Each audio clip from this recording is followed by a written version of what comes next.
Hi, I'm Clarissa from Calm Mind Psychology, and today we're going to be talking about overthinking decisions, also known as analysis paralysis. So are you one of these people that really spends a lot of time umming and erring and proing and conning and making lists and not being able to decide and feeling bad about what you did? So in this video, I'm going to be telling you that you actually should make decisions in a rush. Sounds counterintuitive, especially for our analysis paralysis people.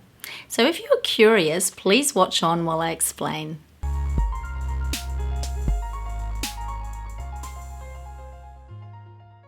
Let's pose a scenario. You're in a restaurant and you look at the menu and you see something on there and you're like, oh, the fish looks good. I feel like some salmon. It's been a while. Yum, that looks tasty how they've done it. Then you keep looking down the menu and you see something else and it's like, oh, risotto. I haven't had that for a long time. That sounds really tasty and creamy. And but I should have a vegetable dish. I haven't been eating enough vegetables.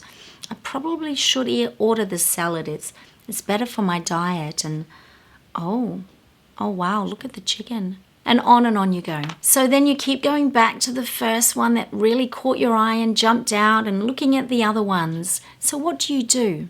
Okay, so this used to be me, and I'll tell you what I used to do. What I would first do would be try and get the waiter to help me make my choice. And this is unburdening the responsibility. I call it the joy of delegation. It's where you get somebody else to make the decision for you.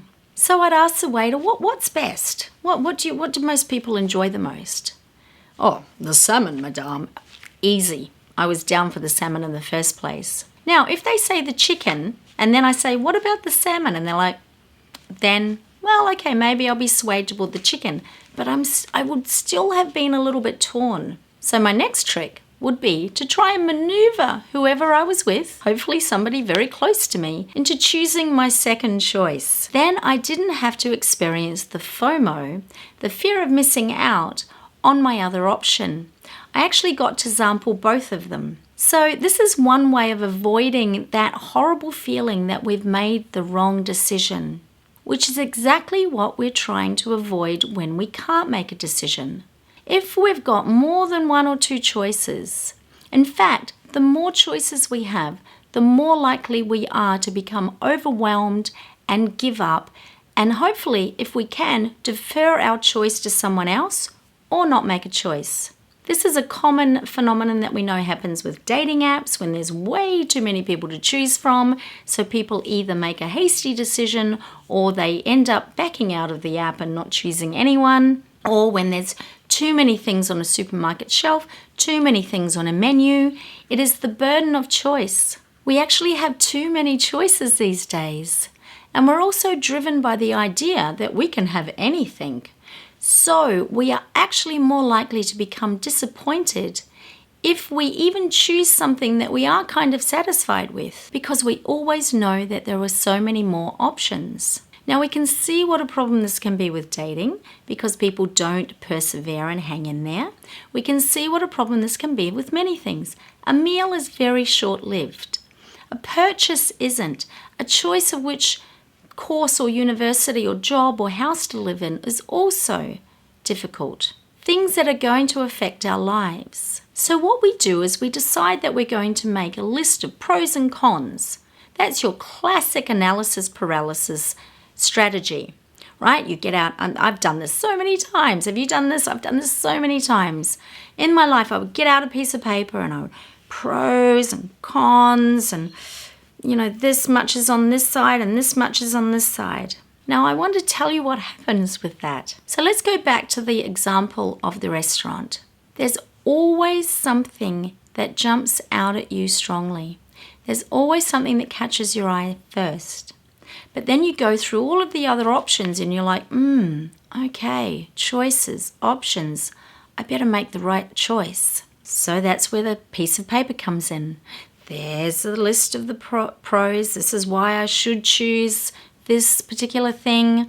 We don't do this with food, but we might do it with houses, jobs, relationships, study courses, all sorts of decisions we need to make that are going to affect our life moving forward that we might regret.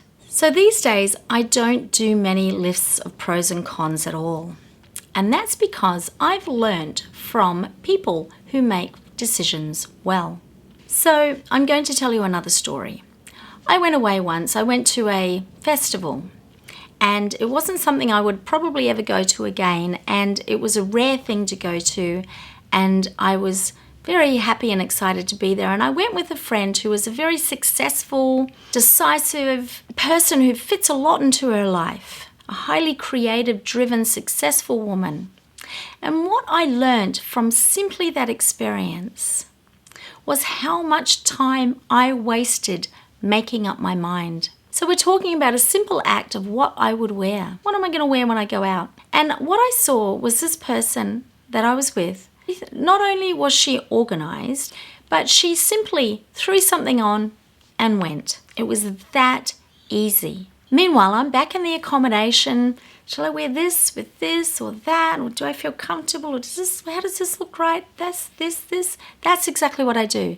I have spent probably years of my life going through this, should I, shouldn't I, shall I this or shall I that, or this option or that option, or what shall I do? Now, going back in time, I'd wish I had spent more time doing what she was doing, going out and enjoying the festival entertainment, and less time umming and erring about things that really didn't matter at the end of the day. So what I have learned about people who are decisive and who get a lot out of their life and who move through decisions with ease are these things. Firstly, they have a really good sense of kind of who they are and what they want and where they're going.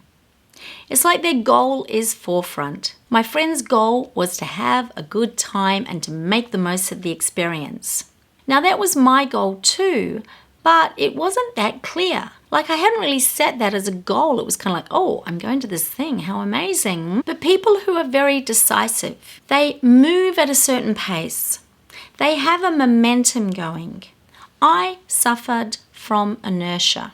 I suffered from inertia of just trying to analyze things and trying to do everything so right, trying to make sure I had the perfect outfit before I stepped out the door, trying to decide between jobs and study, and all of these things were just painful decisions because I spent too much time thinking about them.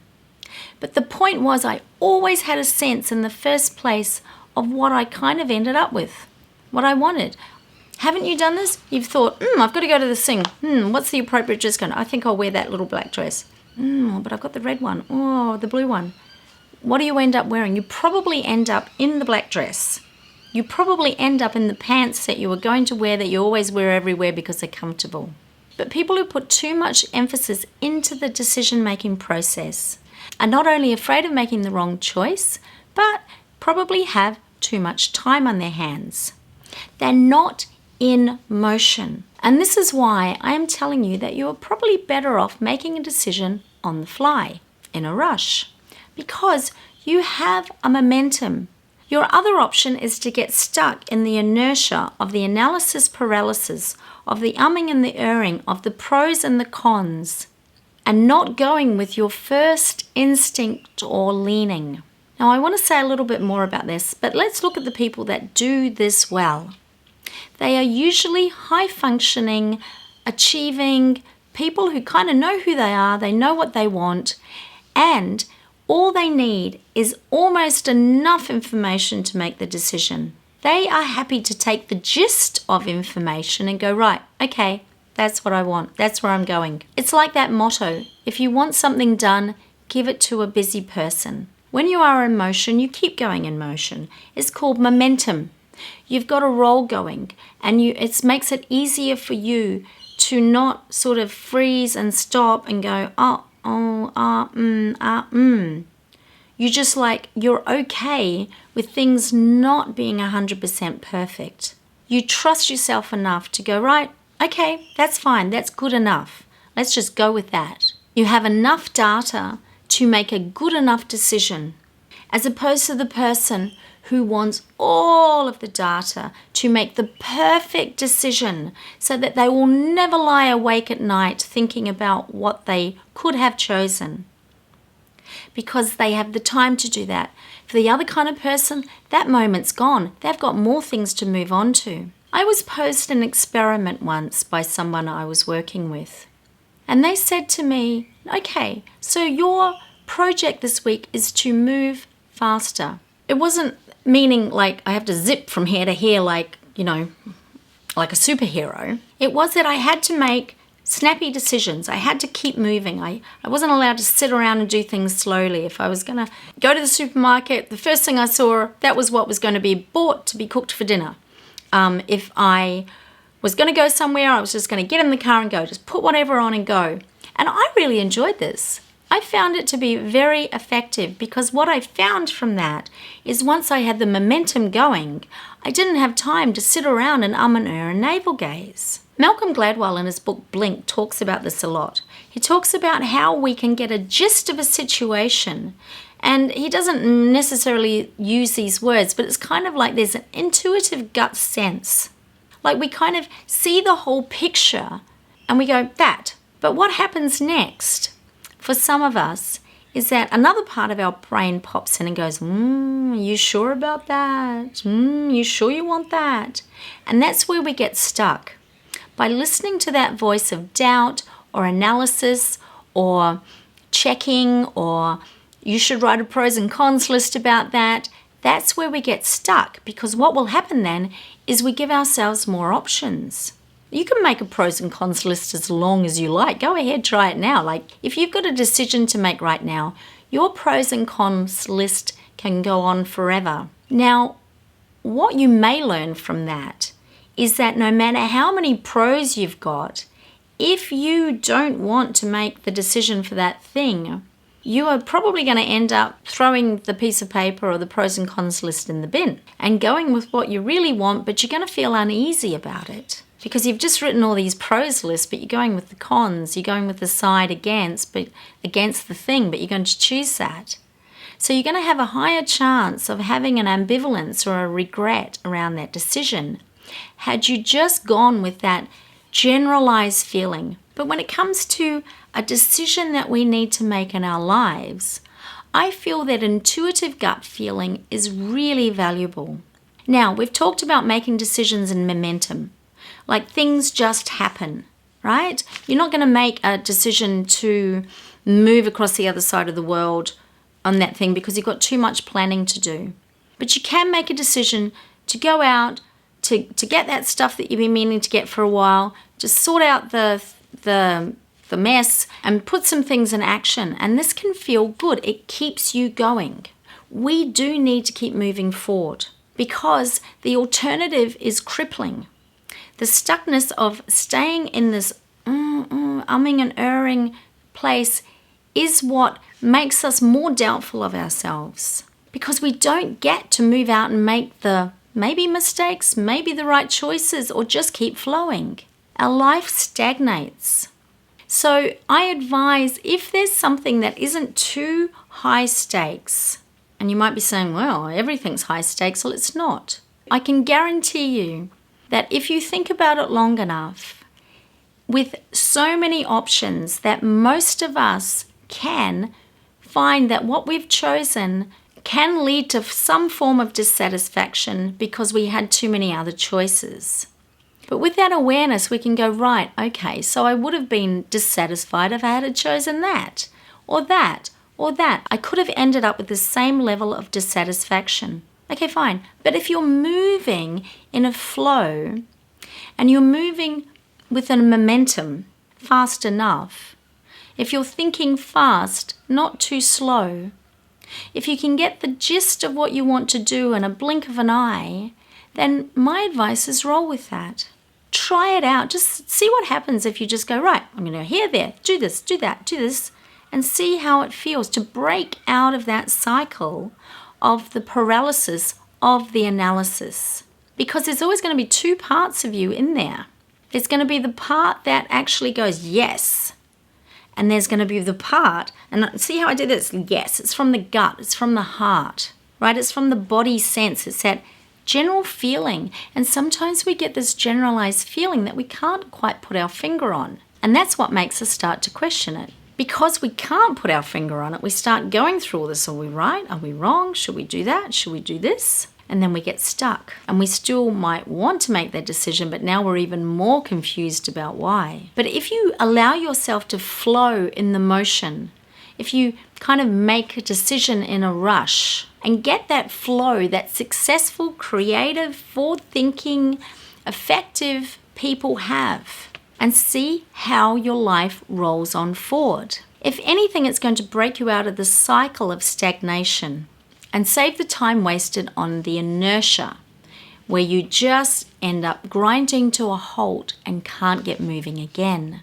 So go flow, and let me know how that goes for you.